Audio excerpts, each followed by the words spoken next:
I go both ways.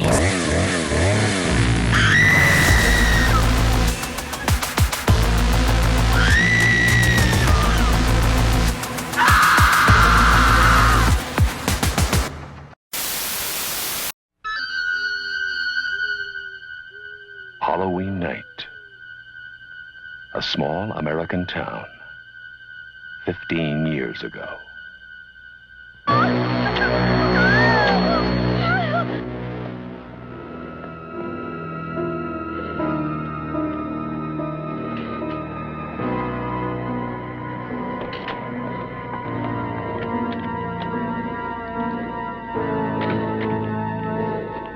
Michael? Halloween. I spent 8 years trying to reach him, and then another 7 trying to keep him locked up because I realized that what was living behind that boy's eyes was purely and simply evil.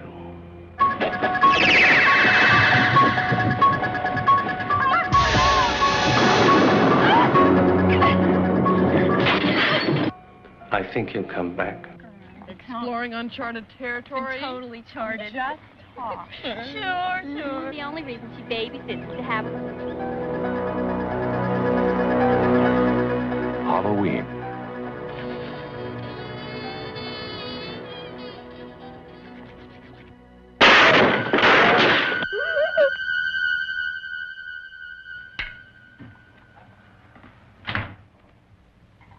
Okay, come on out.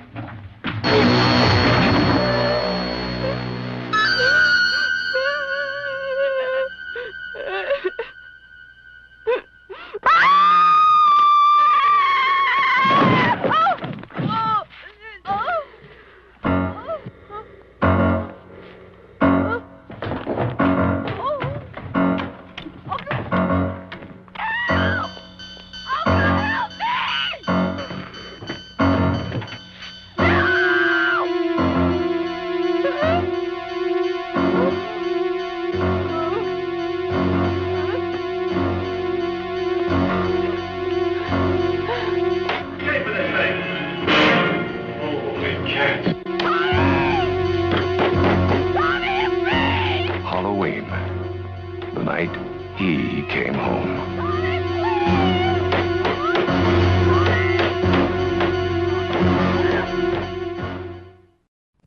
Hello, I'm in it. Should we get started like right now? Yeah. Yeah. Okay. Should I even include that in the opening? If that's how you want your first entrance. Yes, I do, because I am a spontaneous little bitch. I'm sorry. Hi, everybody. Great fucking start. Yeah. We have not had anything to drink today, I swear. Yeah. That's why it sucks. It does. Yeah. It sucks. I don't like the weekday. Yeah, I know. Weekdays suck. Guys, welcome to the very first episode of The By Witch Project. I forgot our tagline. A podcast that goes both ways. A horror rewatch podcast that goes both ways. I'm really out of it. Also, I also don't remember the taglines that I need to say.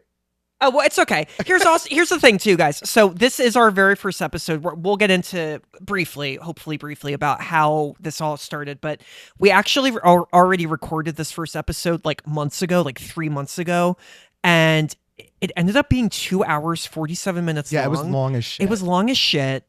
It even wasn't in this house. It was at my apartment. So guys, this is my house. It's really shitty. It's not my fault. I can't go into details why, because I'm afraid that whoever's fault it is going to watch this. But it's not that shitty, except for the banana peel stain on your wall. There is a chunk of banana on the wall. I was like, there's a bug on your wall. He's like, no, it's a piece of banana. I can't get it off. I'm like, all right.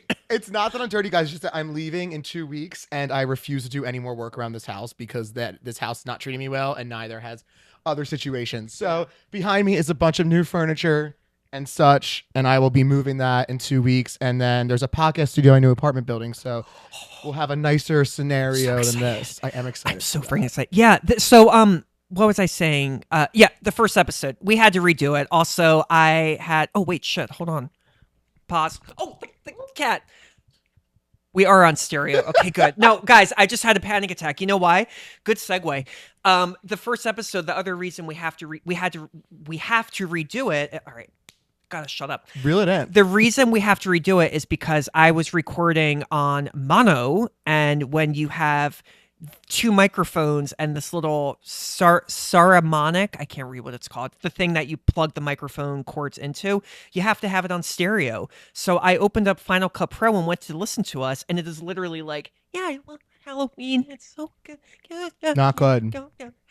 Like it's so I tried editing it, and then I just texted Dan. I was like, we just have to redo this. Like we like talked about it too, because I sent him Yeah, we footage. also like switched up the format too a little bit. We switched up the format. It was our first episode. We were both kind of nervous, like you especially, no offense, because you were like, well, you're not, it's new for you. I talk a lot, but not on camera. Yeah. And it was a weird episode too, because you were wearing like skin tone, like beige pants, and it looked like you were butt ass bottomless They naked. were like pink salmon colored like, pants. There was that. I was drinking red wine, and I looked like there was my lips and my mouth and my teeth were like dark red, and I looked like an ugly vampire, and it was awful. I mean, I don't look that. I'm in my pajamas and my slippers because I'm in my house, and I haven't slept much in the past 2 days, and work has been insane. So you look fine. I just told him. I actually said I like your pants. These are nice. Yeah, these are nice pajama pants. I am wearing my Primark tight blue shirt where you can see my pecs if I stand up, but I can't show you now because I just had leftover spaghetti with chickpea sauce pasta. And I'm also wearing my pink shorts from, I think, New Navy or Old Navy. Are we allowed to promote these things legally? No, I'm just kidding. No, I wanted to. This actually was a coincidence because these almost represent two of the colors in the bisexual flag. Yeah, it's more like trans flag. Oh, it is. Oh, actually, it is. I'm not trans. But every time I pick up the phone, someone calls me ma'am or miss. Really quick story. The first time I started dating, I went to one of those speed dating events. They had me on the girls list because they thought Matt was short for Matilda. That can't be real. It's real. It's real. I'm not lying. Who the fuck is named Matilda besides that one person named Matilda in that movie and book? Whose nickname is Matt if your name is Matilda? Like, and Matilda was like Miss Crunchberry or whatever her name was she literally being like, Matt, like going to the chokey. Miss Crunchberry. What's her name? Miss Treatoberry? Honey. No, not Miss Honey. She's the nice one, the mean butchy The one. Trunchable? Trunchable. Yeah. Dannyboom. So, okay, before we start, let's talk a little bit, just quickly, about how this came about. Well, Begin. I was in a sex club. And totally kidding. It's true. No, it's true. I think I was dating one of my exes at the time who like worked with Bussy at like. My last name is Bussy too. We didn't introduce ourselves. Oh, I'm Bussy. I'm Danny. Dannyboom. My last name really is Bussy. That's why I'm last bisexual. name really is Boom with three O's. Yeah. Oh God, this wire. Oh yeah, the wire just got in frame. But anyway, yeah. Continue. I gotta like tape that. And then we would see each other at like these like movie premieres and stuff because that was their job, like doing like little screenings. And I don't know, we just always talked and kept in touch. My cat's playing with my wire right now. We just like kept in touch and we always like talk on Instagram and stuff. And then one day, I don't really know how it happened exactly. I remember because I have hyperthymesia. Yes, he is hyperallergenic. I have undiagnosed hyperthymesia, which means I have an amazing memory. It's not an STD. No, it is. You covered most of it. You missed a few things. Yeah. So basically, I knew his ex. I've known his ex for a while. And I would like occasionally see Dannyboom at screenings. I think the first screening was Ant-Man and the Wasp in 2018. And then it was Assassination Nation. I remember you were like, it was Ant-Man and the Wasp because you and your boyfriend were laughing at me because I snuck a banana in my backpack. Yeah, which is funny because now I do often eat bananas a lot. So. Bananas are really good for you and they can save lives. Honey, we shrink ourselves. Remember that movie taught me about the potassium deficiency. We have a lot of cats today. Yeah, we do have a lot of cats. I have to tell you a funny story later about Cats, but the musical, I can't say it on here. It's really bad. Sir, get off the table. I just cleaned it. Pookie, move.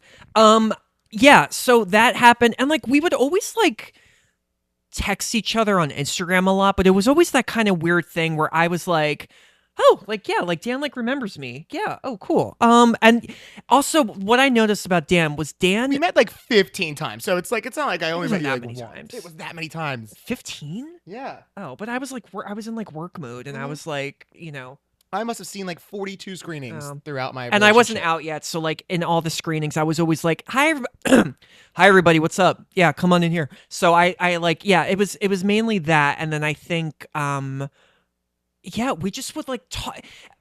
I don't remember the conversation that started the whole thing, but There was, I don't, it was just a random, we would just always like, I would post something on Instagram and it would be like an obscure movie. Like this is when I was like, oh, I like this guy, because I would post like really obscure like movie facts and like trivia, and like I would like repost clips from like old horror movies and just old random like indie movies.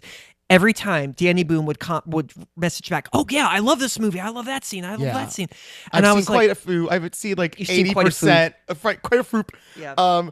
quite a few many horror movies of like in the entire world, like yeah, all countries. He knows them too. Like I would like get to talking, and I was like, "Oh yeah, you probably don't know the director. He's from like Slovakia." And then he would be like, "Oh yeah, Shlamalama Yudu," and he would like send me back like the full name, and I was like, I remember more about Wow. obscure movies than I do Halloween. Like you have Yeah. all the facts for these movies. I'm not. Yeah. I'm not good at that. "You're an idiot." I'm really stupid. No, you're not. I love you. I'm just kidding. Yeah. So it all started. I know we are going to get to the episode. I'm sorry, but basically this all started too because it was this year actually where I was at the gym and we were texting about like Even Stevens, and then I just saw Beans on a game show. oh. Side note. Beans Aaron Gurren. Yeah. Yeah. Oh, I love that show. But yeah, we were talking about it, and like we were talking about Chrissy Carlson Romano, and I was like, yeah, like, do you know she got shot in the face like a year or two ago?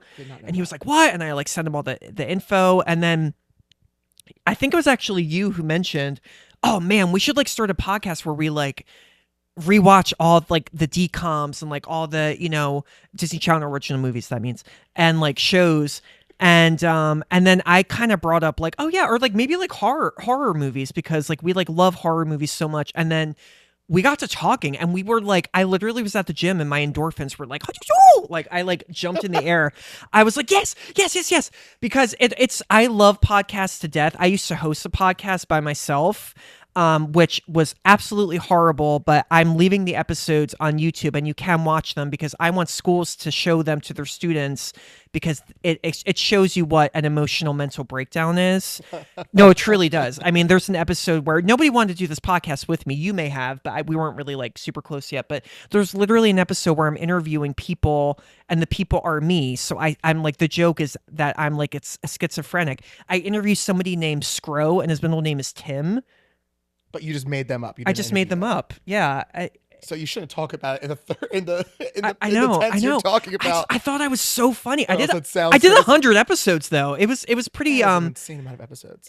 What happened? What? That's an insane amount of It episodes. is an insane amount of episodes. Well, now you can go laugh at him. Yeah, now you can go laugh at it. I think it's okay to leave on because yeah, I can't listen to it without like poking forks in my ears. But it's so much fun to do a podcast. And I know that Dannyboom, because again, we're a few episodes in already, but Dannyboom very much has the hang of it now.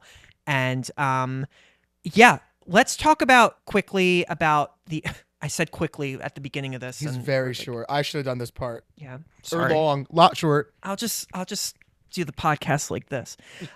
Yeah, so this actually is kind of, it feels good. Yeah. I feel like I'm I sleep on this couch like this all the time. like this. Yeah, so I just hit the mic. I'm sorry. How we're doing this podcast. So we're doing categorize. Why am I making this so hard? We're doing seasons. And each season is going to be a themed season. Yeah. And each season is going to be 10 episodes. And so this first season is slasher movies. If you don't know what a slasher movie is, it's a very common horror. Probably just on the wrong podcast. Probably on the wrong podcast, no offense. But yeah, I can't get into it. Just Google it. No, I'm kidding. Slasher, basically, where the common theme is in a slasher movie is there's a crazy killer killing people, typically teens, and there's a lot of sex and boning, and there's women topless, and there's idiot characters, and there's gore and guts, and there are a lot of very famous slasher movies. So that is the first season, and we will let you know obviously what each season is. We are also spoiling the shit out of every single movie that we discuss. Yeah. So we will, at the end of every episode, we will tell you what the next episode will be, because if you haven't seen the movie, we really want you to watch it beforehand, and then listen along with us, because there's nothing more boring than listening to an episode of a movie that you haven't seen. Like, it's not, it's, yeah. So So, we at least give like the first like 15 minutes normally just our honest review. Yeah. Just a rating. yeah. And a short description. And then from there, if you like our opinion, go watch it. We forgot to do that in episode 2. We actually decided to do that before episode 3. So, Episode 2 is going to be a little bit off. next but season, episode 2 is going to be a little bit of a, what are they, like, what? but but- 3 on. 3 on is good. 3 on is good. 3-way. Yeah, this is good. So yeah. All right. I can't do this anymore. Yeah, how are you going to do that with the laptop? I have no idea. I'm just in a silly mood, you guys. I haven't really slept in 2 days, so it's probably showing. So the first movie that we are reviewing today, well, Dannyboom, are you ready? I was born Did ready. we cover everything? I don't think I have anything else to cover. I'm also brain dead, so Dead Brain. if I forgot. We got to review that. Oh no, it's not Brain Dead. It's a Peter Jackson movie. It is Brain Dead Alive. or Dead Alive. Dead There's Alive. 2 different names for it. Yeah. Oh, I thought it was Brainstorm or something. No, I think I'm it's getting Brain it Dead and mixed Dead up. Alive. Yeah, Dead Alive. I just great watched movie. that recently. Oh, it's so crazy. Peter Jackson, you got to direct more horror movies. The first movie we are reviewing on this podcast, season 1, episode 1, slashers, is Halloween. I was like, are you going to... It was a long pause. I was like, can you read? I used to act, Yeah. I was typecast all the time, but it was great. As the kid who could do the single ladies dance. Halloween, at the moment, this changes. At the moment, though, it's currently available to stream on Sumo Play, XUMO Play, never heard of it, and Plex, all caps, Plex. The synopsis of Halloween, 15 years after, also, this is the original Halloween we're reviewing. 15 years after murdering his sister on Halloween night 1963, Michael Myers escapes from a mental hospital and returns to the small town of Haddonfield, Illinois, to kill again. The movie premiered on October 25th, 1978 in, of all places, Kansas City, Missouri. Kind of random. But it did really well there and soon opened up in Chicago and then New York City and then tons of other places. It was made for $325,000 and grossed $70,000 worldwide. It currently has a 97% critic score on Rotten Tomatoes, really good, and an 89% audience score, still good. The movie took only 20 days to shoot, although some sources say 21. Same thing. Dannyboom, when did you remember first seeing this movie, and what do you rate this movie? I first saw this movie on AMC's Fear Fest. I think that's what it's called. 31 Days of Halloween. I forget what it was, but when AMC, I don't think you've ever told me that before. Please explain, Dannyboom. AMC Sorry. used to have a every Halloween, all 31 days of Halloween, they used to play horror movies, and I was allowed to watch them because it was at the time you couldn't like curse, you couldn't like say anything bad on there, and they weren't allowed to show like all the gore, and there was no boobs. Yeah. So I was watching like the edited version of Halloween, but Or bums. yeah, Yeah. I would watch that. I would watch it every year, and I would like be up late at night watching them. So that's how I saw it. I don't really remember when I saw the first one exactly because there's so many of them and it's kind of just a blur. At this point, I was like 7, so Damn. I can't remember what I did today. I don't know. I don't know exactly if I It's remember. like the them. worst question for me to ask you. Like, Yeah, right I'm now. so bad yeah. at remembering Yeah. things.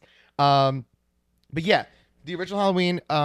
I like this movie a lot. After going back and like reviewing it, and I reviewed my notes, I'm gonna pop it at a 3.5 out of 5. It's got a special place in my heart, and the horror community's heart. I just have like a few qualms with some of the silliness of it all. But overall, for it being one of the first slashers, is really just well made. And Jamie Lee Curtis, I'm just so happy that she Queen. got her start there. Queen. Yeah. Yeah. And then the fact that they made it a good 2-part movie with Halloween 2, I just think Yeah. I think it really goes together well if you watch both of them back to back. So, yeah, 3.5 for me. 3.5. Yeah. It holds. I'm gonna go a little higher. I'm gonna give this movie a 4 out of a 5. I remember first seeing this movie. I don't know if you remember. Actually, I don't even know if I asked you this, but AFI, the American Film Institute, every year from 1998 to 2008, I believe, they would host a special on CBS called AFI's 100 Years 100, and then it would be themed. So, like, the first season was movies, like what are the I greatest movies? do remember this. And one of the themed seasons was Thrills, AFI's 100 Years 100 Thrills, America's most heart-pounding movies. I was so obsessed with this. I had it taped on VHS. I would watch it like every Sunday. After The Mummy. I love The Mummy. I love The Mummy too. It's leaving HBO soon. Go watch it. I just rewatched it. I think so freaking good. A month ago. Yeah, but I remember watching that, and I think actually, which is ironic, because I think the movie came out in 1978, and I actually think it is the 78th most heart-pounding movie. And I remember watching that part on TV with my mom and seeing all these creepy clips and seeing a really young Jamie Lee Curtis. Very young. And I was like, oh my God, Mom, like, can I watch this? And then it got to like the scene at the end with Michael going through the closet, spoiler alert. And my mom was like, absolutely not, you're not going to watch that. She's British. And so that was like my first memory. And then I always wanted to watch the movie. And then it was probably a year or two later, I used to always naturally wake up really early before my parents did. And I would go downstairs, and when it was really early on TV, they would always show either dirty movies or really like violent, like hardcore kind of movies. So I was watching both, but I remember Halloween was on one of the channels, and they were still asleep upstairs, and I like had the volume on low, and I just watched the whole thing and absolutely loved it. And what do I think about it right now? There have been a ton of Halloween sequels, which we are going to review, and there's been a remake, there's been a reboot, sequel, remake kind of. There's been sequels to that. I'm one of those people who kind of enjoys the sequels more than the original, because the sequels get gorier and they get more kind of like ridiculous and like. Stop eating my fucking hair. I'm sorry, Danny, but for those not watching, the cat just tried to. There is a cat eating my hair. He likes eating hair. He likes to eat hair. I don't think that the original Halloween it kind of lacks that goofy vibe that I always love in horror movies. And also, I don't think it is totally the scariest movie of all time. I think at the time, this is 1978. I think that this understandably was very big when it came out, because it has such a simplistic story, and it is very well shot. It has a very, like, the way it's shot is very Hitchcockian, it's very Alfred Hitchcock reference. It's very much like that. I just don't think it's like very scary. I think that's kind of why, like, when I watch it now, I don't think I'm that like, any of these movies that we watched for the season are scary. I think that slashers were scary when I was younger. Yeah. And I just think that now I'm especially me, I'm very desensitized to like violence and this type of like horror movie. I still enjoy them, but this one was also so much slower than I remember. It is slower. It is actually It is very slow. And the other thing is that slasher movies, I typically don't get I don't get freaked out a lot by horror movies most of the time, but slasher in general, I've never been freaked out. I've like maybe like Texas Chainsaw, but it's always I been like, my goal to survive like a slashing, like to be in a slasher movie and survive in real life. So I'm not really too worried about it. Yeah. If I go in like a cool one night massacre by some crazy dude, that'd be a great way to die, in my opinion. Way better than like a heart attack or like an aneurysm. No, those scare me. Dannyboom, you're gonna come to understand, is just very blunt. Can I tell them what you texted me today? About about the you should become an alcoholic. Oh yeah. So that's why I just gave it away. But I was like, my anxiety's really bad this week, and I was texting Dannyboom about it. I expected Dannyboom to just be like, "Oh, that sucks. I'm so sorry. Like, do you have a therapist?" And Dannyboom just responded, "Oh man, have you thought about becoming an alcoholic? That might help." It does. It's just the problem is that when there's no alcohol left, what do you do? I know. And then we got into this whole I went into this whole spiel about life, and anyway, I also got to stop moving my goddamn hand. You're gonna see that a lot. This movie, Halloween, was directed by John Carpenter. Also, I forgot to say this. We're going to say this more, but Halloween, for those who aren't familiar with the movie, it's considered by many, not all, but many film critics, film historians, to be the very first slasher movie of all time. Why? I kind of disagree on that. There are some other movies that we are going to review where I'm going to say the same thing. I'm going to say, well, some critics think that's actually the first slasher movie. Personally, it's just my opinion. I don't think that this is the first actual slasher movie, but the majority of people say that it is. Uneducated people. The amount of idiot Idiots. Fuckheads. No, I'm just kidding. Anyway, yeah, this movie was directed by John Carpenter. Carpenter was only 30 years old when he did this movie. He had directed Assault on Precinct 13 a few years prior, which Also didn't a do banger. great. Didn't do great, but it's now a cult classic, and it has that really awesome score. So good. So good. Since Halloween, he's become a master director of primarily horror, action, and sci-fi. Other films he did include The Fog, The Thing, Christine, Big Trouble in Little China, Starman, and They Live. And most famous about him, I think, he's a composer. He did that legendary score for Halloween and other films, most notably Assault on Precinct 13. The score in this movie, I think, really makes it. It wouldn't be Halloween without that score. No. I think I can't imagine. Imagine like the Wicked soundtrack over Halloween. Probably still would be good. Michael stabbing people. It's me. Both good movies. So I don't think I'd be mad. That'd be funny. Carpenter co-wrote this film with Deborah Hill, who was also the producer. Sorry, Kat. Who was also the producer of. She was also the producer of the movie. They were a writing duo who wrote 3 other films together: The Fog, Halloween 2, and Escape from L.A. She produced many other notable films, including The Dead Zone, Clue, and The Fisher King. Sadly, she passed away in 2005. And fun fact, she's a Philly girl. We're from Philly. Yes. We're actually in Philly right now.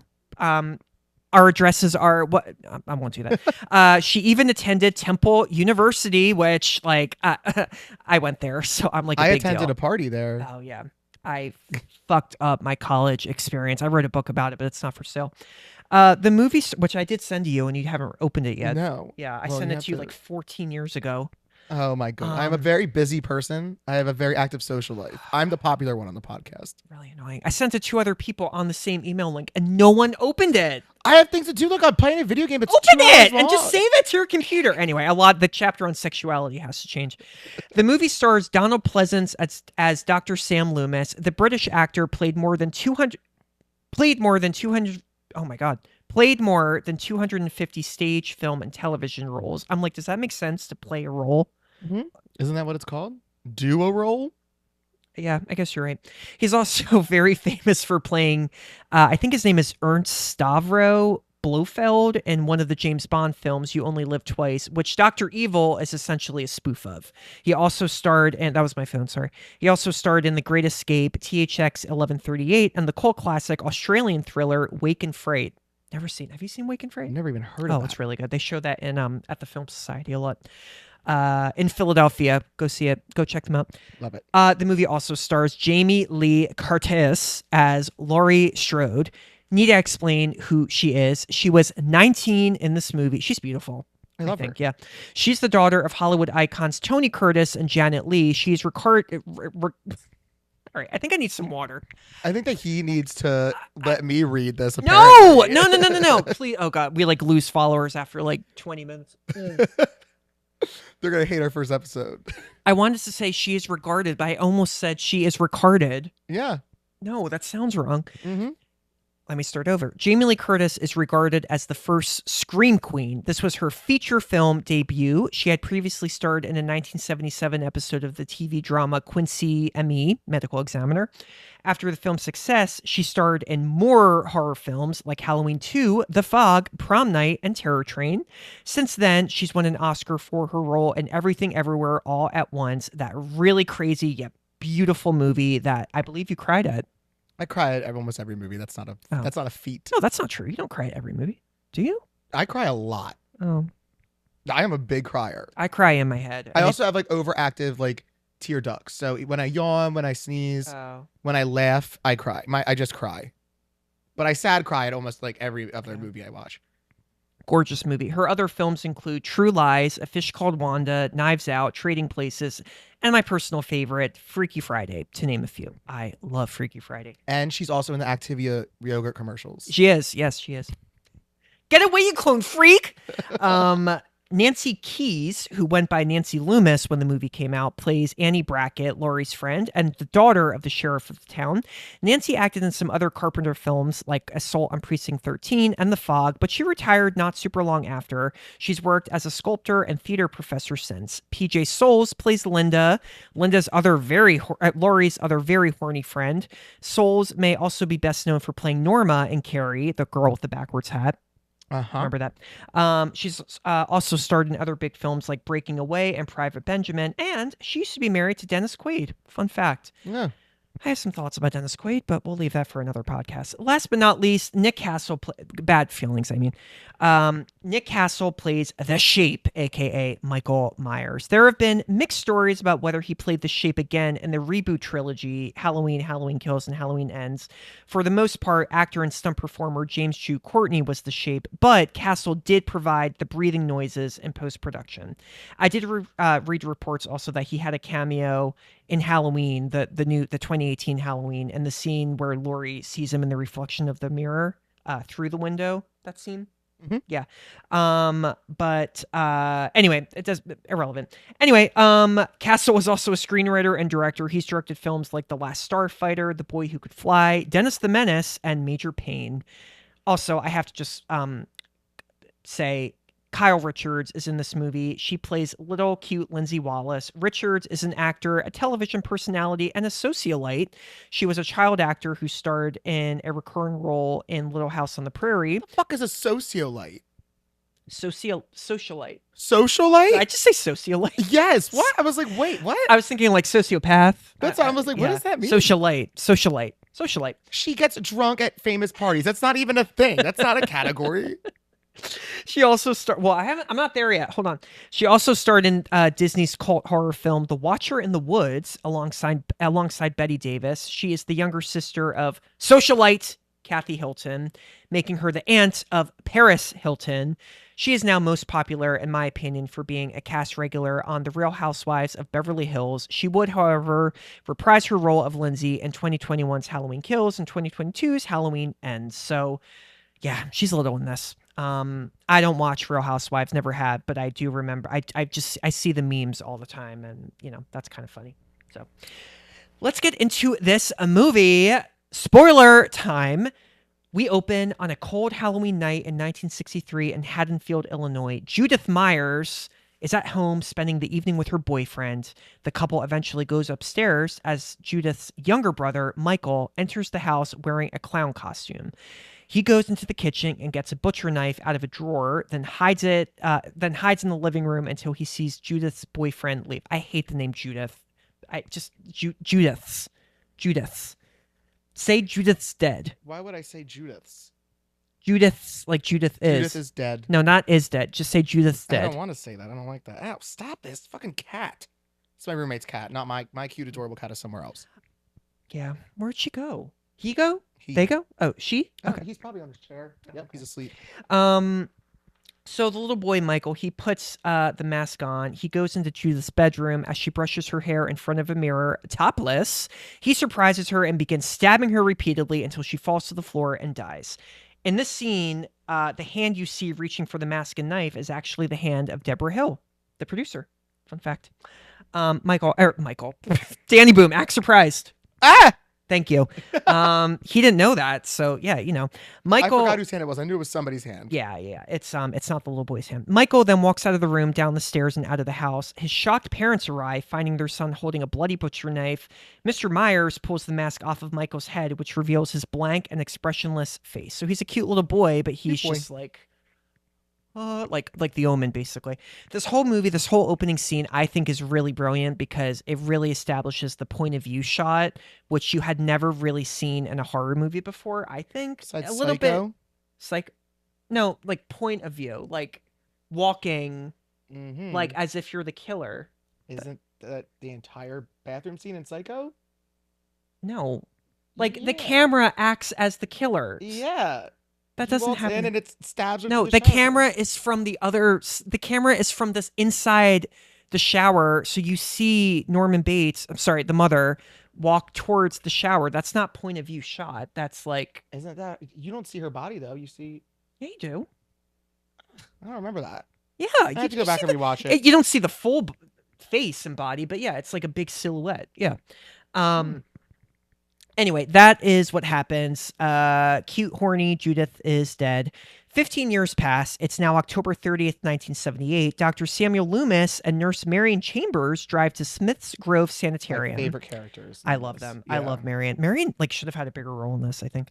They're charged with transferring their patient and now 21-year-old Michael from the hospital to the Hardin County Courthouse so he can stand trial for the murder of his sister. As they approach the main gate, they notice several of the patients outside wandering about in the rain. And this is the thing about these old movies. I mentioned this in another episode. These are these movies and the rain and the thunderstorms. They are so over the top. Like, I love them though. I love them. But you love it. Yeah, I know. It's so That's how I like feel about Jurassic Park when it rains. Oh, I love so that scene. stupid. Jurassic Park. But I wish I had like a theme park. Yeah, like a water park as a kid that I could play. I love in Jurassic Park when they're stuck in the car and like all the mud is coming in. That's the best part. It's like ASMR like porn. I'm obsessed with love it. I know. I mean, the I kids wish are they like had that out. Like they had that as like a. An act like a at like a park or theme something. Park ride. I would do that. I love mud. I would do that 100 times over. Oh, damn, so good. Loomis gets out of the car to check the gate. Marion is by herself. Now, suddenly, Michael appears and leaps atop Marion's car. It's a really cool shot. Michael looks like a little, like, ghost, kind of. He reaches inside and grabs her. Marion guns the vehicle. She brings it to a quick stop and exits the car. Michael jumps inside and drives off. How does Michael Myers know how to drive? Okay, I was ready if we were going to bring that up now. Yeah, Michael Myers has been in an insane asylum since he was like 4 or 5, whatever age he was.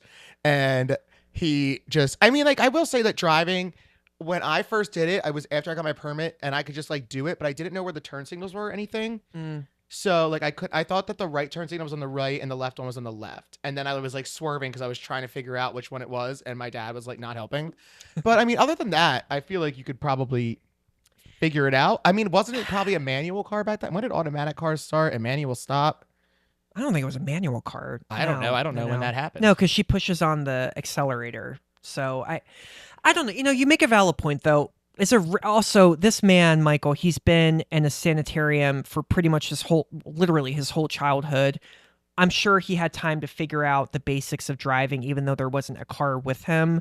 So I guess it works regardless. Every time that happens, that scene comes on, I'm just like, a bit of And it's one of many because he spends half of this movie drives driving a vehicle. And he's actually a really good driver. I totally forgot. Yeah. Yeah, he drives like this whole movie. He doesn't run either. He's just a slow person. He'd be a good like Uber driver, I feel like. Oh my God, don't get me started. I had one that wouldn't go above 7 miles and it's Oh, actually you're right. I was like, holy shit. It took us 26 minutes to get from here to Center City down 12th Street. Oh, actually we hit every light. I was like, what's happening? Yeah.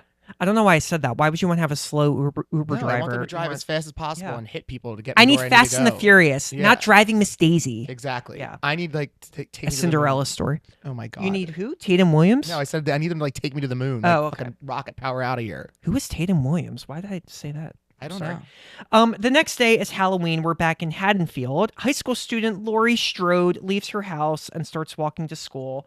Fun fact, sort of, since the budget was so small, the actors wore their own clothes in this movie. Jamie Lee Curtis allegedly bought all of her costumes at JCPenney. Haven't been there in ages. I don't think Penny's still exists. Oh, really? I feel like they went out of business. Man, I could be wrong. Didn't Sears go out of business, or is Sears still around? I think so. Oh. Sears, Strawbridges, Penny's. Well, I only go to Primark. I love Primark. Good deals. And they're British, too. Laurie's father, a realtor, asks her to drop a key off at the Myers house. Along the way, she comes upon young, adorable Tommy Doyle, whom Laurie frequently babysits. She has plans to look after him later that evening. As Tommy launches a barrage of questions at Laurie, she turns to drop the key off at the Myers house. Tommy warns her that it is a spook house. Now, this house, this dilapidated house that we see on screen, it was actually an abandoned property owned by a local church. Spooky house. She slips the key through the mail slot, but unknown to her, there is someone inside staring through the window at her. And you notice in this movie, the sound is very repetitive. Like the music's repetitive, and like the sound, like in that scene when Michael appears, in front of the door, it's always Yeah, I like that though. Yeah, I like it too. Oh no, I'm not complaining. I like it I'm too. a big fan. Yeah. I like booms. At Smith's Grove, Loomis argues with hospital administrator Terrence Wynn. He blames him for allowing someone like Michael to escape. Wynn doesn't understand how he could have orchestrated such a breakout, citing that he doesn't even know how to drive a car. Loomis knows... My immediate thought. I know. Seriously. Loomis, like the only smart one in this movie, knows exactly where Michael is going. And Laurie, she's smart. He knows that Michael is going to Haddonfield. Now we are at Haddonfield Elementary School. A group of bullies are antagonizing Tommy. They circle around the boy who's carrying a pumpkin and begin chanting, the boogeyman is going to get you, the boogeyman. Tommy, scared, turns to run, but falls and smashes his pumpkin. It's a really sad scene. The kids take off running, and jump scare, one of them runs into Michael. Michael gets into the car he had stolen from the hospital and follows Tommy. Now, the mask... You know this. I know you know this already. A lot of you may know this already if you know horror, but the mask in this movie was actually a Captain Kirk, William Shatner, Captain Kirk mask that they purchased for $1.98 at a store. They then widened the eye holes and spray painted it bluish white. So I never knew that until maybe 15, 20 years ago. But it's cool though. That was like when you were young. I know it's a joke. I was like, wait a minute, that's a long time. Danny, it's a podcast. Just go. I've known about it for probably about 20 years, somewhere around there. Watching those old, top 100 scares or whatever. Yeah, that stuff I used to play all the John time. Carpenter's mentioned it a lot, I think. Yeah. 73 miles outside of Haddonfield, Loomis pulls his BMW off to the side and makes a telephone call to Sheriff Lee Brackett in Haddonfield. He warns Brackett about Michael and tells him that he's coming to the town. Loomis hangs up and inspects a nearby empty truck. He finds a set of discarded hospital robes in the bushes next to the truck. Michael got naked.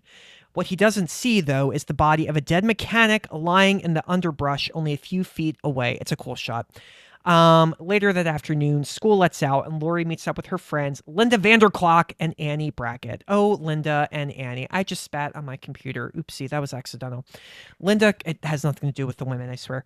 Linda complains about all of the new cheers she has to learn, while Annie huffs about how her boyfriend Paul dragged her into the boys' locker room to, I thought you were going to say, have sex. Thank you. I thought you were going to say fuck, but... Oh, yeah. Fuck. Boink. Screw. Pork. As they walk home, Laurie stops as she realizes that she forgot her chemistry book. This scene, I laugh every time. It's so random. Laurie, who's all proper and oh, hello. All out of nowhere, she just goes, shit. I forgot my chemistry book. And it just is geez. I never cared about... I always... who cares? It's a weird moment. Just don't do your homework. I know. It is weird. It is Loser. I know. Slut. I'm just kidding. We're really on one today, guys. I'm sorry. We're not. I'm off one today, actually. I'm usually on one, but yeah. today I'm off one. Also, I haven't complimented your nails yet. Oh my God, these are not anything Nail special. I was somebody was doing a scavenger hunt at a bar and was like, can I paint your nails and get a point? And I was like, yeah, whatever. My sister used to paint my nails as a joke, and then I would immediately put them in that little nail polish remover, poofy thing. Yeah, I know what you're talking about. Yeah. I think that was jewelry cleaner. Really? I think she got it at Claire's. Yeah. Claire's. I have a funny story about Claire's that involves Destiny's Child. Anyway, so tonight, Laurie, I'm sorry. Oh, I skipped a part. A car slowly drives by after Laurie yells shit, and Annie shouts at the motorist. The car screeches to a halt and then starts up again. The three girls resume their conversation and go over their plans for Halloween night. It's a creepy moment because Annie just goes hey, jerk, speed kills. And the car just screeches to a halt. And then it just keeps driving. That would freak me out if that happened to me. I guess. I mean, Yeah. I have a hard time watching it from the outside perspective because I'm just why is this guy still driving? Oh, you're getting your hair eaten now. Don't eat my hair. Oh no, you can lick me, but don't eat my hair. Oh. My dog would never act like this. You're gonna see my dog in the next episodes. Yeah, no, I concur. I concur. Yeah. The film was shot in Southern California in April, but to Get make off it of his backpack. He's just gonna plop on it. Oh, I don't care. This was shot in Southern California in April, but to make it look more like autumn in Illinois, they actually gathered bags of paper leaves, painted them brown, and scattered them around. After each take, they had to rake them up and reuse them for the next shots, which is bananas. That's would hate why doing I could that. never make a movie or be involved in a movie. God bless all of you filmmakers. I do one shot, one take, and then I'm like, okay, yeah, next shot. Like, Yeah, I feel like I would never have the I don't. patience. I have no patience at all. So the plan tonight is that Lori will babysit Tommy and Annie will babysit a girl named Lindsay Wallace, just 3 doors down. Linda has a date with her boyfriend Bob, the least attractive like high school name. We'll get to Bob in a few minutes. I don't know if he's attractive at all, regardless of the name. No, that's what I mean. Like he's not. That's why I said like Yeah. later we'll get to it because I don't even find Bob attractive in this movie. Mm-mm, Sorry no. to the actor, but they continue walking, and Lori suddenly sees Michael standing just beyond a hedge. She's disturbed by the strange mask that he is wearing. Just as quickly as he appeared, he suddenly disappears again. Annie didn't see the man. She goes to the hedge, and there's nobody there. She teases Lori, telling her that she scared another one away. Annie is like a bit of a like. Do you think she's a bitch in this? I wouldn't say they're necessarily that bad. They're just high school girls. I don't think they're that annoying. I think like they really She care just has about a lot of Lori. personality. She has a lot of personality, I think. Linda does too. I just feel like Annie, like we'll get to it later when she sets her up on a date without telling her. Like, I mean, that's kind of a good thing. I mean, it's a good thing, but I feel like they need to know that Lori like just isn't ready. But maybe they were. Lori's honest- like pretty asexual. Lori's pretty asexual, yeah. But maybe they did it out of love because sometimes you have to do that with your friend. Like if they're so. I don't think that they did it out of us, but I think they just did it to try to be nice. Yeah, because I think like you have to do that to your friends sometime. Like you have to really scare them to get them out of their goddamn bubble. And Scare them. yeah, you do. You have to threaten them and point a gun at them. No, Do please not don't listen do to that. any Do of this not advice. do that. I'm kidding. I'm just playing. Yeah. Lori gets back home and she goes to her room. She looks out the window and sees Michael standing in the backyard staring at her. Really creepy shot. But then in the blink of an eye, he's gone again. I don't really get this scene if Lori was like imagining him or if he really was there and then he wasn't there and he was there and then he wasn't there. He probably wasn't. It wasn't. Sorry. I mean, I'm in the yawning mode of my night every night from like 8 to 10. I yawn every 2 minutes. You want some coffee? I hate caffeine. Oh. We can't be It gives me friends. panic We can't be attacks. friends anymore. Actually, caffeine. See, I just started crying from yeah. yawning. Oh, you are crying. Oh, I'm sorry. It's on my it's your fault. I almost just called you baby. Ugh. I've never done that to like anyone, not even my dog. That was weird. Lori is scared and she slams shut the window. The telephone in her room suddenly rings and Lori answers it. All she hears is strange noises. You could use the telephone too. Yeah, I know. Throwback. Startled. Where did you get the number? Yeah, well, it's not actually him. Remember, Oh, it's you're right. Annie. Yeah. I was like, oh my God. I was Yeah. like, wait a minute. Did I miss that whole Well, thing? the phone rings again, and it's just Annie. Annie says that she was trying to call before, and Lori, I love Jamie Lee Curtis, but I hate this line delivery because Lori just goes, Annie, was that you? Meanwhile, Dr. Loomis arrives in Haddonfield.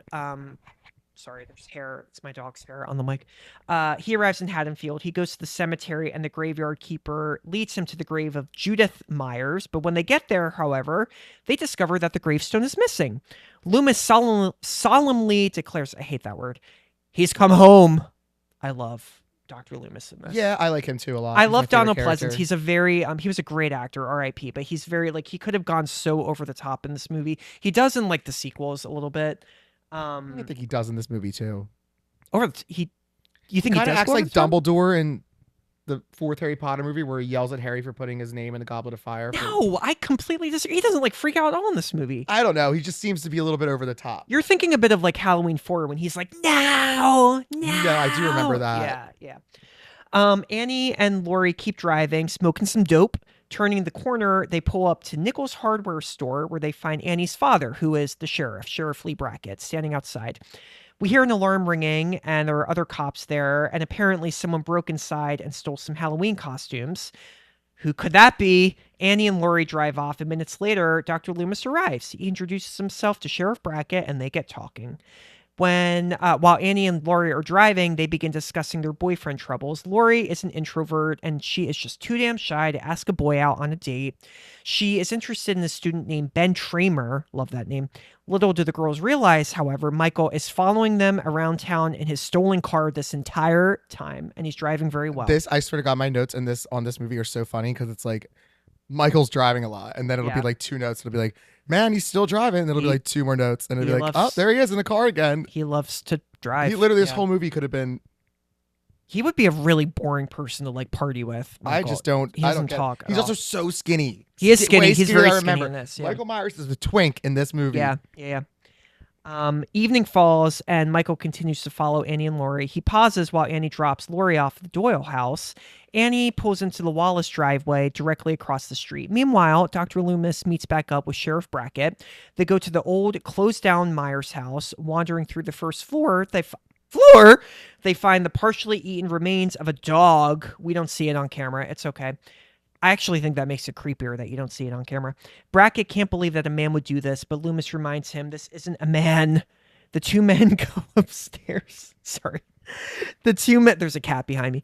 The 2 men go upstairs and, oh, okay, his butt's me. He's just sitting, yeah. The 2 men go, don't fart. The 2 men go upstairs and Brackett shows him Judith Myers' bedroom. Loomis tells Brackett about his history with Michael Myers. He details how he spent 15 years studying Michael only to determine that there was nothing inside this child's mind but pure evil. And this really taps into the mythology of Halloween and like the meaning of it all. Michael Myers is not meant to be human. He's meant to really be the personification of evil in this movie. And in the sequels, although they kind of veer off a bit. Halloween 6. Oh, Paul Rudd in that movie. Oh man. Halloween 6 is going to be a fun one to review. I hate that movie so much. It's so bad. So bad. Spoiler, we do not like Halloween 6. No one likes it though. I think it's like a 0 out of 5 for me. Yeah. Horrible movie. Anyway, we're now back at the Doyle house. Annie calls the Wallaces to see... No, I'm sorry. Annie calls the house to see how Laurie's doing. She tells her that she has set her up on a date with Ben Tramer. Laurie is pissed. She can't believe that Annie would do something like that and is completely embarrassed. She wants Annie to call him back to cancel the date, but she refuses. While in the midst of this call, Tommy looks outside and sees Michael across the street staring at the Wallace house. Creepy shot. See, this is when I really like the movie. It's shots like that are very, to this day, I think still hold up and are still very eerie. And give it a good ambiance. Good ambiance. Good word. Good it's ambiance. Not like a jump scare. It's just no jump scare. The It's feeling just of seeing that. I would be fucking. I'd be out of there. I crap my pants. Yeah. No, it's a very I'd be out of there. I love movies that touch on atmosphere and mood a lot more. I think than jump scares. Jump scares are cheap for me. I don't really enjoy them. Yeah. I can enjoy them, but after a while, not for me. I don't know. They hurt my ears. So yeah, he sees Michael. He goes to tell Laurie that he's just seen the boogeyman. Laurie looks, but there's no one there. She doesn't believe him. We're now at Lindsay's house, and he spills popcorn oil on herself and has to change her clothes. I did not know it was popcorn oil. That's what the internet says. I cared. Annie had no butt. Annie had no butt. But yeah, this is when you don't see any nudity, but she takes off her clothes. You see her in her panties. And while she fumbles about for a robe and some detergent, Michael spies on her from outside, being the pervert that he is. The Wallace's dog, Lester, who loves to bark, catches his scent and starts barking. Michael kills it. You don't really see it. You just hear the big horror cliche in slasher movies. The killer will typically always kill the animal first. Happens a lot. I don't think that at all. You don't? I don't think a lot of animals die in horror movies. Evil Dead, the remake? High Tension? High Tension is a film that I despise. Oh, I like it because it's French, but... I love French extreme horror movies. It's my favorite type of film. Yeah. But no. Did you watch the dub version? No, I watched the French version. Okay, good. It's the story and plot that makes the story's ridiculous, sense. but the kills and the blood. Yeah, I do like them a lot. But when they do kill a dog, it's usually off screen because people don't like to see dead animals get killed. And cats too. Oh yeah. Yeah. Oh man, you got me thinking about High Tension now. Don't get me started.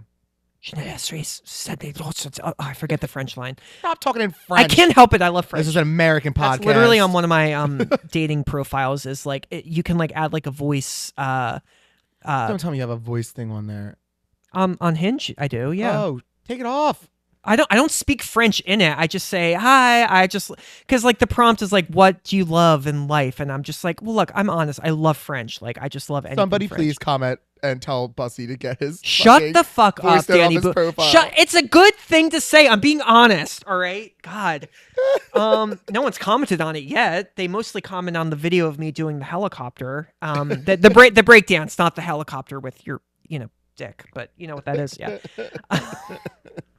So stupid. I have like so many screen recordings of people's like Hinge profiles because I'm making fun of their voice notes. Oh, I can't show you mine now. Yeah, don't. That is like the only thing I have. Okay, anyway, sorry. There's no French in this movie. And Halloween in French is Halloween. Same word. So yeah, what's her name? Annie spills something. She gets a little naked. Dog's dead. She brings her dirty clothes to an exterior laundry shed in the backyard. Which was weird. Did not know that those existed. An exterior laundry I've shed? never seen one, but I know that they existed. Oh, weird. She hears the door suddenly creak open, and she thinks it might be Paul, her boyfriend. But she goes and closes the door, but when she tries to open it again a second later, it's locked. She starts calling out to little Lindsay, but she's in the house. She's totally engrossed in the scary movie, The Thing from Another World, and can't hear her. Now, The Thing from Another World, that is one of John Carpenter's favorite movies, from what I've read. And he ended up rebooting/remaking it in The Thing, which he directed. Yeah, I mean, yeah, totally. but it's very different. different. It's but very yeah. different. Yeah. The Thing's better. The Thing from Another World is a little. It's campy. It's goofy. It's I love all those 1951. old movies, but still, The Thing is way better. Yeah. It's one of the best horror movies ever. Oh yeah, it's really good.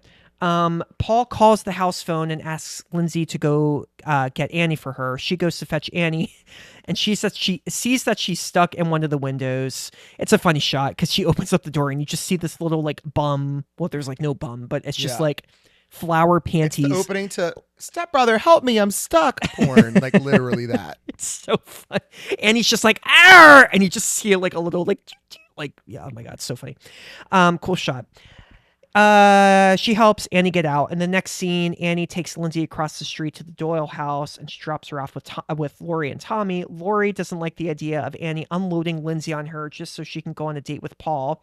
They're going to go on more than a date.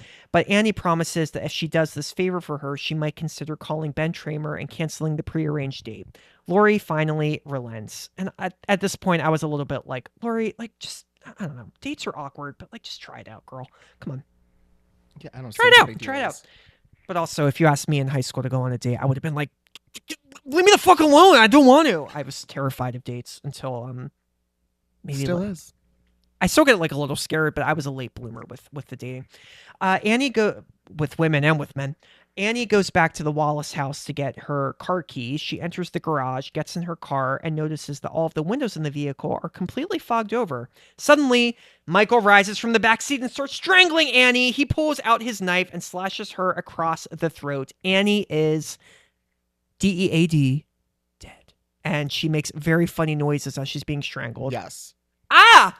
Ah! Ah! Ah! That's exactly what it sounds like. No, it really does. Sounds like a bird or It some sounds like sort. a bird having an orgasm. It's so... I'm sorry to the actor, but that was a really bad horror scream. Yes. And then wait till the next death.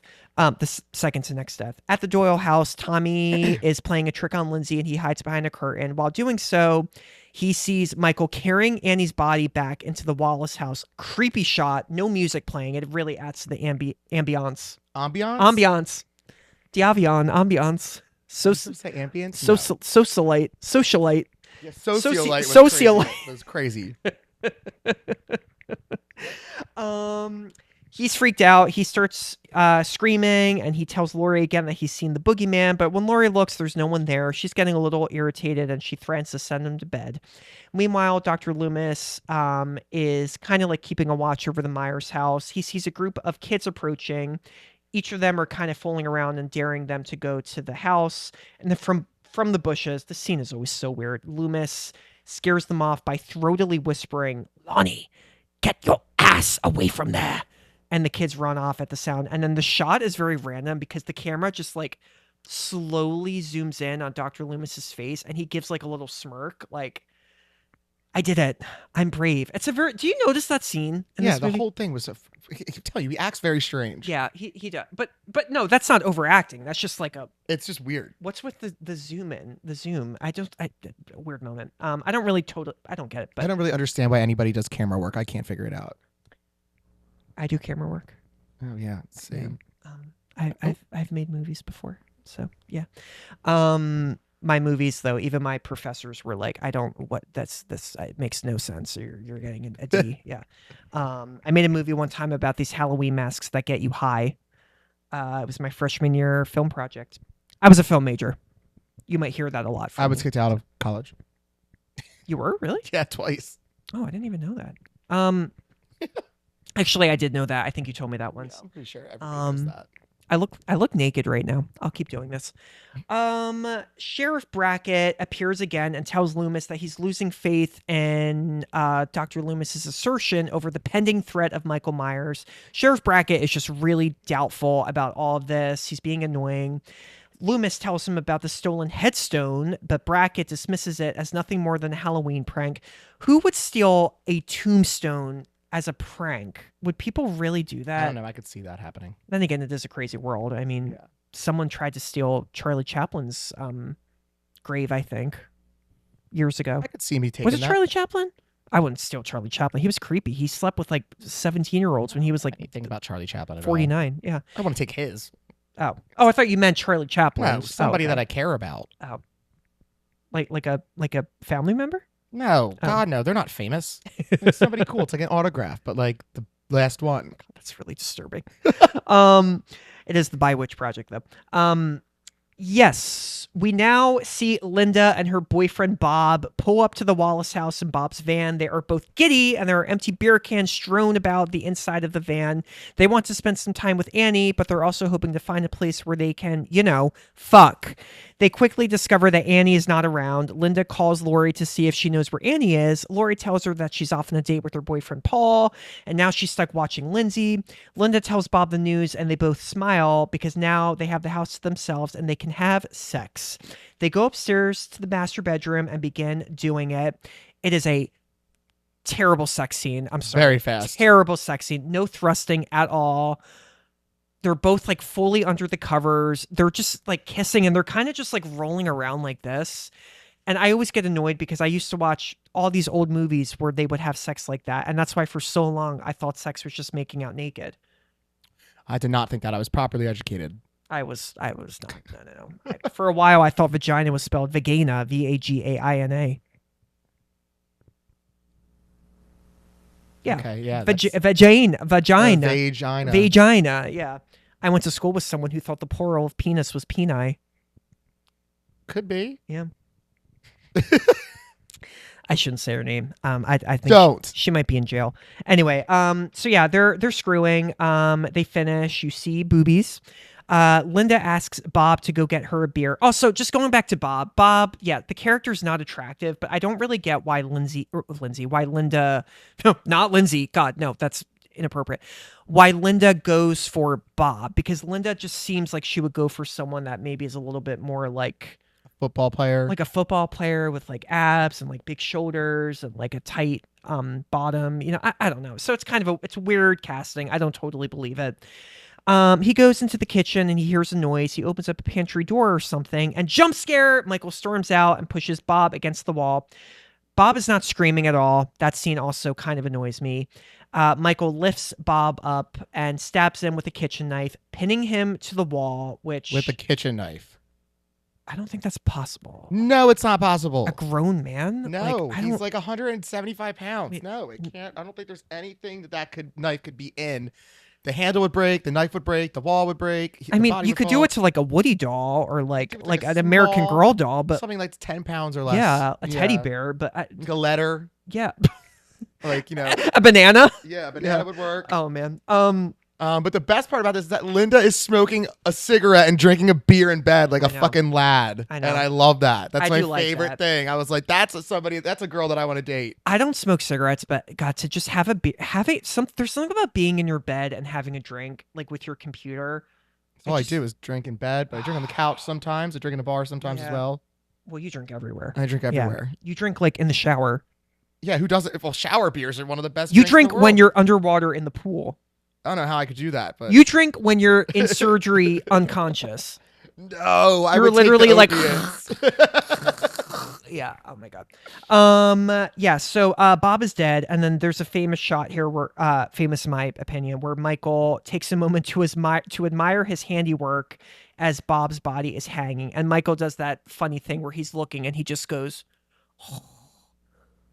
and then just tilts his head to the side. I don't know if that's funny. I think that's meant to be creepy for a lot of people. I think it's funny. Yeah, I don't find anything creepy, but I just think that that's what it was meant to be. Yeah. Breathing's never fun to hear.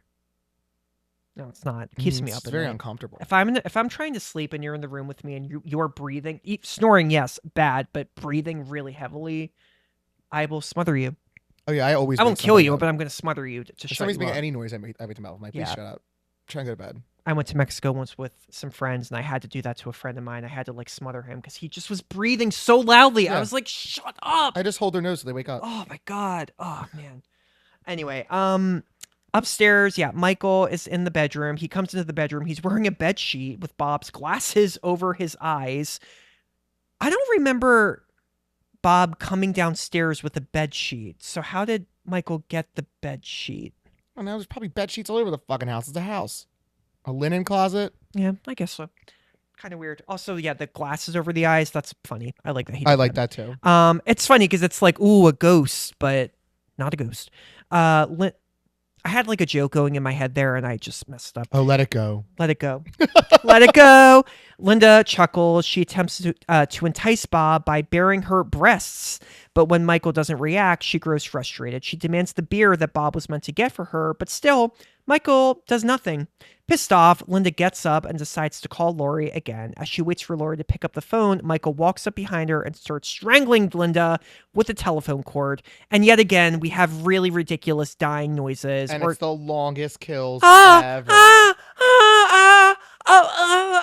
No, help me, stop. No, just, it's dated. I'm sorry. It's very dated. It's very dated, and it's very slow because It's very now slow. we are at the last probably 15 minutes of this movie. Yeah. Which yeah. is It's a short movie too. It's only like an hour and a half. yeah, but we're at the last 15 minutes. The last Yeah. 15 minutes is like where everything kind of picks up, which is why I think 1 and 2 should be watched back to back because Yeah. it seems like it's building up a story that 2 fully continues and 2 comes out right from the gate. Yeah. Dun, dun, dun, dun, dun. I love sequels that are like directly like the next Directly day the next or part. like Evil Dead next 1 and 2. Yeah. Halloween Yeah. 1 and 2. Yeah. Yeah, they're good. Halloween 4 and oh no, Halloween 5 is like a little bit later. Same thing though. Yeah. For the most part. So anyway, Lori thinks that she's playing a prank. She thinks it's Annie playing a prank, but it's no joke. Linda falls to the floor dead, and then Michael picks up the phone. This is the first real like close-up shot of Michael Myers' face. Yeah, you really too. don't see his face too like much. Or Yeah, him. beforehand you really don't. Yeah. It's kind of like in like shadows or it's like really dark in the room. I always think that I have a memory of it, but it's probably from all the other movies that are just mashed in my head. As Yeah. like what I've seen. Probably. Yeah. Lori looks out the window at Lindsay's home. The lights go out. Creepy shot. Again, I love those shots in this movie. I can't explain it. Well, I can, but, go back and listen. Concerned, she checks on the kids who are sleeping upstairs and then decides to walk over to the house. She goes inside. Also, this scene, I'm sorry. I'm not bashing on this movie, but this scene, Lori leaves the house, walks across the street to the other house, and you see her walk all the way down. It feels like a 25-minute scene. I'm telling you, It's just like a lot of the scenes in this movie, especially the kills, are very long. I remember first watching this movie as a kid. I remember changing the channel, and I would go back every minute or so because I was like, okay, like, is she at the house yet? Like, yeah. okay, yeah. Also, she just left the kids at the house. Yeah. I know she only went across the street, but isn't that like against the rules of babysitting? I've never babysat. Well, she locked the door though. Yeah. I wasn't really a big babysitter too. I think I freaked out the kids too much. So yeah, she That makes finally, it does make sense. She finally gets to the house. She goes upstairs. She's like, where is everybody? Is this a joke? Inside the bedroom is the body of Annie sprawled out across the bed, the stolen headstone of Judith Myers resting behind her. Annie looks like she's doing like the Jesus on the cross pose. And cool shot. And I think I like that Michael stole the gravestone because it's kind of another example of like look at all my work I'm doing, yo. You know, like I totally agree with you guys. Sorry, I'm like Danny's having a goddamn stroke right now. Yeah. I'm very yawny. Yeah, but keep talking. I have to take a drink. Oh, yeah. That's why I think the headstone was cool. I don't know. It seemed like a good idea at the time. Yeah, I like it. It's a cool shot. So yeah, it's a very eerie shot. Laurie is shocked. She backs up and then jump scare. Bob's body swings upside down from inside a closet. It's creepy at first, but then it cuts back to Bob and he is just like, wee, wee, wee. And it's just like, what's he swinging from? That's what I don't get. I don't know. Like, yeah, it's a little, I don't know. And then there's another movie in this season that has a swinging body that just doesn't. And then also another pinned against body. Oh, I think I know what you're yeah, talking about. there's a few.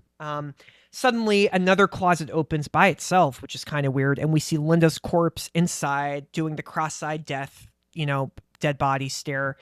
Laurie is screaming. This is where you really fall in love with Jamie Lee Curtis because that scream is really good. Yeah, and also this is like the first time she's like really like a main part. I know Yeah. she's like meant to be the main character, but this is like where she finally like steps up. She does. And then the whole second movie is focused on her. Yeah. Again, the part 1 and 2 really coexist well together. They do, yeah. Jamie Lee Curtis actually told John Carpenter that her screams were like her orgasms. It's a true story. Wow. Yeah.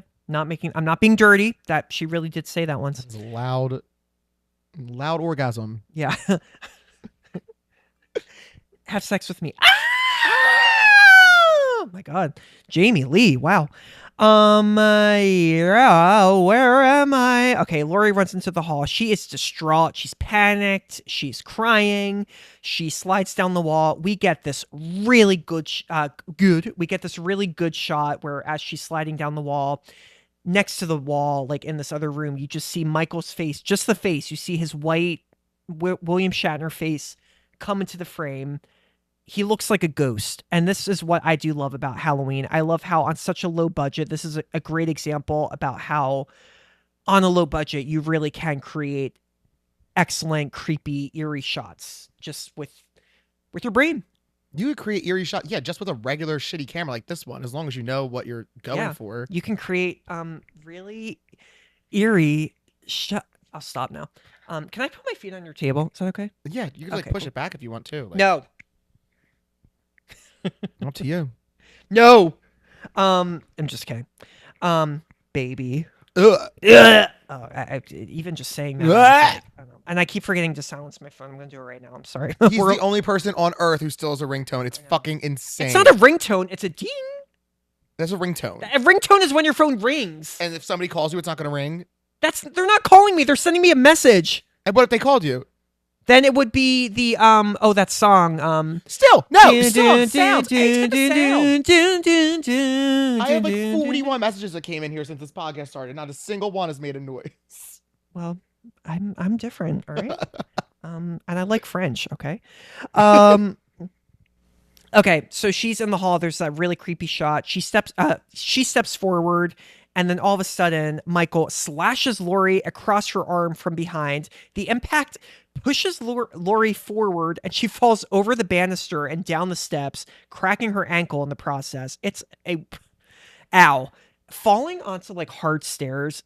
Oh my God. Oh, I've fallen down these steps quite a few times. But like over like a banister falling, like I'm not talking like, oh, I slipped. I mean, like, have you like? No, I've never fallen over a banister. Well, not on purpose. I just mean like, not on purpose. I just mean like. No, I can imagine that hurting. Yeah, like maybe you got in a tiff with someone and they were like, yo, you know what? I'm going to pull up Michael and, Toss you over there. I mean, he is strong. He did carry a headstone. He did, yeah. Oh, yeah. Those got to be heavy. That's kind of hot, actually. Yes, Michael descends down the stairs. Laurie runs to the back door, but the handle is blocked with a garden rake on the opposite side. How inconvenient. Michael punches through the door and opens it, so Laurie smashes the glass to release the handle. She runs outside and screams for somebody to help her while limping, and this again is a very common horror trope. Yes. The limping heroine, limping, limp dick limping. It's so common. I love it. I used to limp all the time as a kid on purpose, and I would pretend I was in a horror movie, like in my backyard. I would do it. I just watched a movie. I was trying to think. I just watched a movie where somebody, I don't know what the fuck movie that was. Like, Well, any of like the Oh, I watched a movie horror called sequels. Eden Lake where the bitch got her thing. Like, Oh, I've heard about that movie. Is that kind of like new? no, Eden Lake? 2014, 16, somewhere around there. Oh. It's Michael Fassbender. Oh, it might be older than Oh, yeah. Michael Fassbender. Yeah. that. But yeah, she was doing it the wrong way. She had something in her foot and she was trying to take it out, and it was like the shape of a spade. And I'm like, it's not gonna come. I was like, you have to push it through that. So she finally did it, and then she was having a hard time walking on it. I'm like, use your heel. Like, it's at the front of your foot. Like, why are you slapping on the front of your foot? I don't get People it. are dumb. People are dumb, but it is fun to like limp and pretend that you're in a horror movie. Yeah, couldn't be me. I would never get hurt. It would be you. Mm-mm. Accept it. Mm-mm. I'm surviving. Accept it. So yeah, she's running. Help me. She goes to one of the neighbors' homes and pounds on the door, but they refuse to let her in, which is really rude. She's clearly in distress and needs help. They just shut the lights off. She hobbles back to Tommy's house as Michael is following her, but the door is locked. Lori can't find the keys in her pocket, so she bangs on the door. Michael's getting closer and closer. She throws a potted plant towards Tommy's window to make him wake up. He awakens, but then he takes his time getting downstairs, and Michael's getting closer and closer. It's an intense scene. Tommy finally lets her in. Lori tells him to lock Lindsay and himself in the upstairs room. She locks the door. She goes to find the phone. It's dead. Why is it dead? I don't really know. I would have told the kids to run out of the house. Yeah, well, another cliche. In every slasher movie, they always run up the steps instead of going out the front door. That's also a Scream quote. Oh, I cannot wait to talk about Scream. Oh boy. Oh boy. Oh God. Oh, I shouldn't have said that. I got some thoughts on Scream. I like Scream 2 and 4 and 5. You like Scream 5? Yeah, I enjoyed the new cast. I disagree. Okay, but this is good. This is why we're, you can have a you can have a podcast with friends. I literally look naked again. I'm gonna say it again. Yeah. So the phone is dead. Lori also notices that the window is wide open. Michael has snuck in. It was just cats. Really? No. I'm not the cats. No. He snuck in so quickly. Yeah. The shot. He's a shape. But like the shot made no sense because like she's in like this one, like the door's here, the window's there, the shot of this whole scene is like right here. So there's no way that Michael snuck in because we would have seen him sneak There's in. no way he's walked all the way across town by the end of the night, but he does it anyway. You know what I mean? I guess He's it kind of always adds to walking. the supernatural. Yeah, element this of it all. whole. It's his fake- thing. yeah. He likes to do that. It's a So yeah. shtick. Michael appears behind the couch and goes to stab Lori, but he misses her and stabs the couch instead. Lori stabs him in the neck with a knitting needle. Michael takes it out and falls to the floor. He's dead? Question mark? Thinking Michael's dead, Lori staggers upstairs to check on the kids. She tells them that she killed the boogeyman, but Tommy is skeptical. Suddenly, Michael reappears behind her and follows her, knife in hand. Lori pushes the kids back into the room and then runs into an adjacent bedroom where she hides in a closet. Might sound like a dumb idea, but there's like nowhere to go. The other option is to just jump off the roof and like Which break a easily leg. you could just dangle and jump off the roof. But also, she's gonna like leave the kids in there. Like, Didn't she tell them to run away? no, she told them to hide in the other. She just told them to hide in the room and lock the door. The other room and lock the door. Oh. I would have a guilty conscience if I was being chased and I could have jumped out the window, but there's like two kids in there. I would be like, I can't leave. I would have them. put the kids out the window too. Yeah.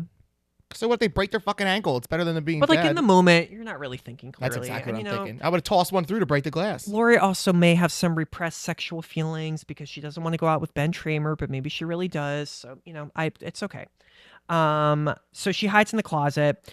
Michael comes after her and begins tearing through the panels of the closet. Cowering in terror, Lori takes a coat hanger and hits Michael in the eye with it. I hate eyes. He drops his knife. She picks it up and stabs him in the stomach. Michael collapses to the floor. He's dead? For real this time?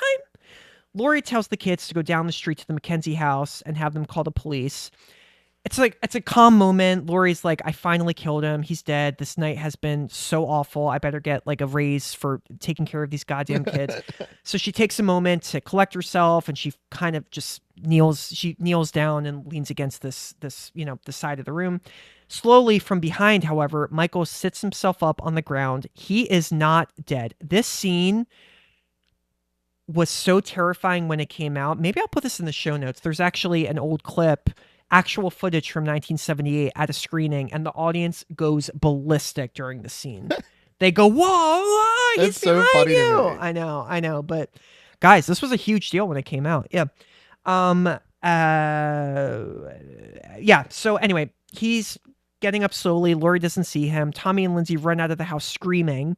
Loomis sees them flee and walks towards the house. Laurie stands up. Michael is slowly walking towards her, and then he suddenly comes up behind her and begins to strangle her. Suddenly, Laurie rips Michael's mask off. He lets her go. And You got to see his face. I totally forgot about that. Yeah, you do see his face. Also, yeah, okay, so that is not Nick Castle when Michael's mask gets taken off at the end, the actor Nick Castle. It's actually a man named Tony Moran, and production designer Tommy Lee Wallace did the stunts for this film. It doesn't really make sense because Tony Moran, I forgot to read up about Tony Moran, but he has like a very like Native American like look to his face. And either that or I don't remember how much I've seen it. Like, remember it's either it. that or he is just incredibly tan. But again, Michael Myers in the sanitarium, he wouldn't be that tan for all his life. Like a little weird. Also, I don't know how I feel about the mask getting taken off and us seeing Michael, even though it's quick. I don't know. I liked it.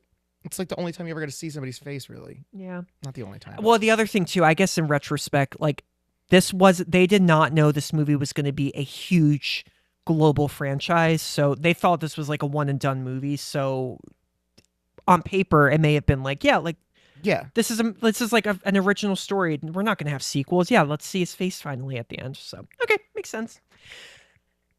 Communication. That's all it takes. Michael lets her go. Oh, I already said that. Yeah, he puts his mask back on. Loomis arrives, takes out his gun, and shoots Michael. Loomis follows him into the room and shoots Michael another 5 times until Michael falls off the second floor balcony, hitting the ground. Michael getting shot always makes me laugh because he literally, I just have to do this. He literally just goes, like the hand motions are so ridiculous. Yeah. You hate me? It's true though. It's true. It's well, he's just doing it. He's getting shot. It's so not comfortable. Dramatic. Oh my god, it's like Platoon, like the scene with Willem Dafoe in Platoon when he's like Oh yeah. But you know, Willem Dafoe, you leave him alone. I haven't seen Platoon in ages. Oh, I love Willem Dafoe. He's a good man. Yeah, brave man. Antichrist. Holy shit. Do not watch that with your family. Fantastic film. Laurie, we do have to rewatch that, but I'm going to. It's probably going to be. I'm going to be clutching that's probably going to be in my segment. I am going to be clutching my, private, what private parts during that movie, and when you watch that movie, you will know why. Laurie, realizing that Michael, the boogeyman, is dead, tells Loomis, "Was the boogeyman?" And then Loomis replies, "As a matter of fact, it was." Loomis walks to the balcony and looks down. Michael is gone, and then we get that amazing music. To the window, to the walls. Not the same song. That'd be funny though. Not surprised, however. See, Loomis. This is why I love Donald Pleasance. Loomis in this scene could have gone, "Oh no, holy shit, I have to go get him." But instead, Loomis has that very nuanced look in his face where he just is like, "I knew that would happen. Oh man, all right." He's still out there. Well, fuck. Yeah. Well, fuck me. Yeah, like it's a very effective shot. Laurie begins to sob in terror and absolute shock. We end the movie with shots of the places in town where Michael had previously been. While we hear his heavy, loud breathing, he is still alive. The end. For now. For now, until, what was it, 3 years later? Yeah. It was 2 years later? 3? No, Halloween 2 was 1981, I think. Yeah. Well, I'm excited to review Halloween 2, actually. I haven't watched it all the way through in a while, but I forgot to ask you, are you the same way where every Halloween, or, every October, every fall season, you just want to have Halloween on TV or any of the sequels on TV as you're working? I always just watch like the ones that I usually watch, like on 31 Days of Halloween or whatever the fuck that was. Anything that like reminds me of like being a kid and in Halloween, I like enjoy that. But I really haven't been into Halloween that much recently. And then with my schedule, I'm just at like a Halloween party or an event, I feel like for all of October. And I just feel like I'm never home like doing like chilling. I like Halloween, the holiday. I just don't really like dressing up for Halloween. I don't like it. I'm not into dressing up. Are you into dressing up? No. I don't really care. I've been a pimp for 2 years, the last 2 Halloweens. I just like Not like a hot pimp. I have like a goofy one. pimp. I have like one or like 1 to 4 costumes that I recycle like every year. It's just kind of I don't know. Anyway, that is Halloween. Yes. We're not done quite yet, but there are a ton of sequels to Halloween, and I'm really looking forward to. We are really looking forward to. Sorry. I have a lot of opinions on a lot of them. I know. It will be especially fun. season or not season 3. I like Halloween 3 a lot, and that's the only Never one. seen Halloween 3. I'm Oh, really I excited to love watch that. Season of the Halloween 3 is Witch. going to be an interesting watch. Rob Zombie's Halloween remake and the sequels are going to be interesting watches. Oh, I love those too. Those don't get enough credit. Those are bloody. Well, it's Rob Zombie. Those are brutal, bloody. They make sense though. I like them. And Halloween, the remake, little Jenny from Forrest Gump is in it. Yeah. yeah. Topless then- too. Wow. Halloween Kills is fantastic. Halloween Ends should be fucking eradicated from Earth. I gave that movie a 0 out of 5 stars. See, I disagree again. But we'll get to that. Horrible. We'll get to that. We'll wait and get to that. It's time for our segments. Dannyboom, are you ready for these segments that we haven't done yet? So we're going to act really surprised. I still don't remember every single one of them. I still don't either. Our first segment, listeners and watchers, is Bidar. Dannyboom, which character in this movie had bi energy? I said Linda, I think, because she seems like a freak. Yeah. And she's into everything. Also, I think that Jamie Lee Curtis is asexual in this movie, and she falls into the LGBT spectrum. Yeah. You see, Or she's like somewhere on the A spectrum. I think she's definitely. I think Lori is somewhere on the asexual spectrum. Maybe on like. Well, then again, you see, I'm speaking against this, I guess, but I'm contradicting myself. But I can see Lori getting really curious and like going out with a girl or like kissing a girl. I just think that very Lori's gently. already like I think that Lori's just a mom already somehow without having dated anybody. She just has the biggest mom energy. I can see that in the world. Yeah, I can see that. I also agree. I think Linda has a little bit of a not that all bisexual women are freaky. I'm not saying that. I just mean that I think she has a bit of that freaky like, whoa, I just love everybody. She's just open, she's very open. And yeah, I can see that. I don't think but also even Michael might have bi energy because he's evil, and evil is bisexual. Bisexual because evil will have sex with anybody. Yeah, anybody, anything, 100%. any animal. Dannyboom, who is your final bi pair? What is final bi pair? This is the two characters of different genders that you were crushing on in this movie. I don't have a guy one. I don't think so. Yeah. You know what? Paul on the phone sounded pretty hot, but you don't see Paul. Yeah. I don't know what Paul looks like. Yeah. What about girls? I like fucking what's her face? Linda? Yeah. Yeah, Linda's hot. I like Linda. Yeah. I just like that she likes to drink beer and smoke cigarettes. Yeah.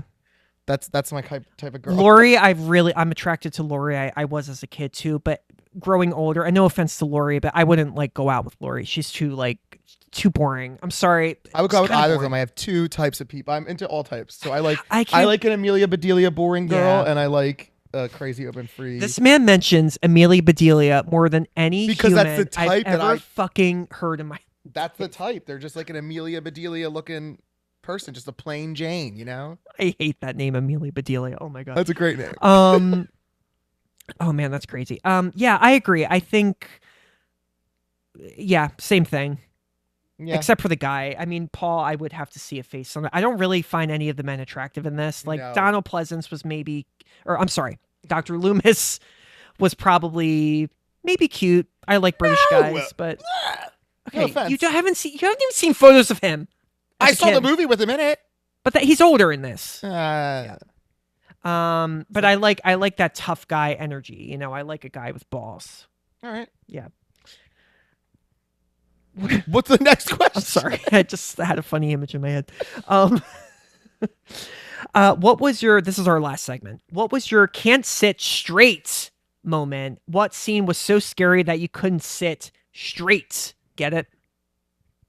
No. No. There's again. This is gonna be like this is such a theme for me. I don't have one. Nothing really scared me. This is like a bad segment because I feel like the last like 10 episodes you've just been like nothing. It's not my fault. I'm just not scared by that stuff. Okay. And I would say, but like I don't know. Creeped out though. Creeped out. What scene? Maybe shot with was creepy? the quick move from like the sheets in the backyard, or when she sees, you know what I'm talking about? Oh, yeah, when she's looking out Yeah, when when Laura's the looking out the window and he's window. like there and yeah, then he's not. Yeah. That's what I liked. I like that feeling, that creepiness. But also, the first season's all like classic slashers for the most part. It's really hard to scare me from an old style movie, just because I've just seen like 4 billion more since those have come out. There's one movie, I don't want to say yet, but there's one movie, older movie, that genuinely terrifies me. Oh, there's a few. But also no, but even you bring up a good point. Like older movies, like 80s and older, I don't get scared. I don't. I get a little creeped out. I'll be like, oh, that seems creepy, but I don't really get like, oh God, I can't sleep now. You know, like it. I don't know. Yeah. It's a little. I think my can't sit straight moment is, again, I wasn't terrified by this movie, but I've mentioned it already, and then I'll shut up about it. But yeah, those shots of Michael staring at the house, those wide angle, long angle, whatever you call them, shots of Michael like across the street staring, and that shot of him carrying Annie into the house, it just always, every time, I'm just like, oh, it's a very, those scenes get under my skin. But for the most part, no, this movie doesn't freak me out. It doesn't really scare me. It's a little dated. Halloween diehard fans, I get it. Especially if you were around, at the time, I'm sure I would feel the same way. I enjoy this movie a lot. I love the sequels. It's not Halloween in my house unless Halloween is on TV, this one or any of the sequels. So I get that. But yeah, overall though, I think we both can agree, if you're new to horror movies, you should at least see Halloween, because it is considered to be a classic. If you don't want to go see the classics, it's whatever. But I mean, if you become into horror movies, I think you should go see how everything that you like now like came to be. Yeah. You know what I mean? Like how everything. Good point. Like, this stuff would not be like the stuff that I watch or that we watch that are in movie theaters now is all based on previous things, really. Yeah.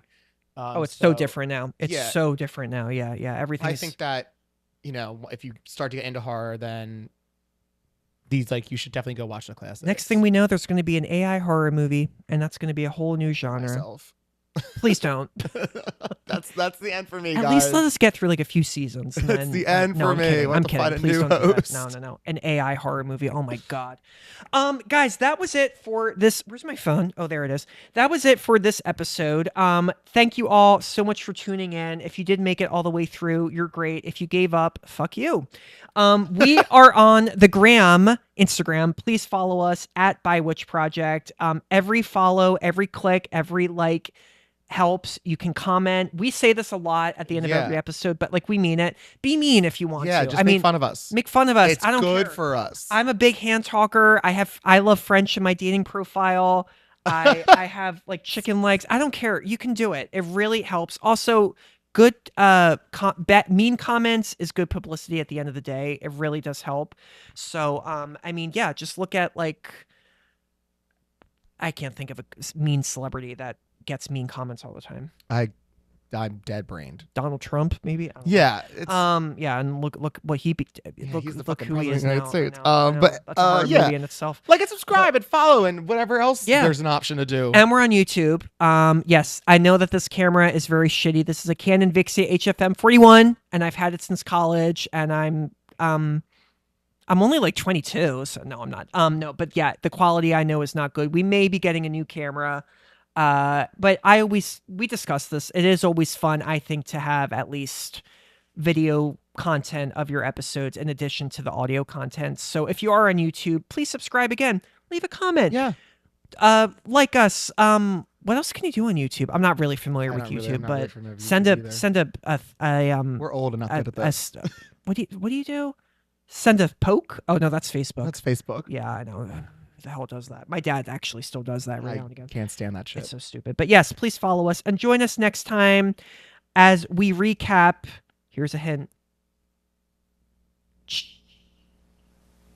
I don't know if that's going to sound as good on the microphone. It probably won't sound good on the microphone. Okay, there is a guy in a hockey mask. No, there's not. No, I know. In the first movie, I know. Shut up. Later on in the franchise, this man is very famous because he likes to dress up as Brian Boucher. Yeah, that was a real hockey player. I remember that. I was into hockey briefly in 3rd grade, and I had a poster of Eric Lindros in my room. But Interesting fact. it is, yeah. I was into hockey. I had a friend at the time who was really into it, but we fell apart. And then I was like, yeah, I don't care about I don't hockey actually care anymore. about hockey.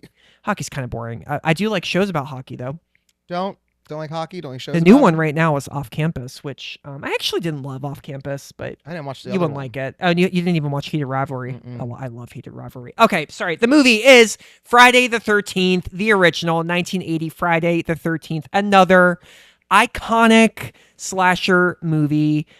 Everybody in the horror community knows Friday the 13th. There have been a cajillion sequels. No spoilers. Yes, next episode is Friday the 13th. I have to remind myself no spoilers because I can't Yeah, shut we up. already made the episode, so like, do not.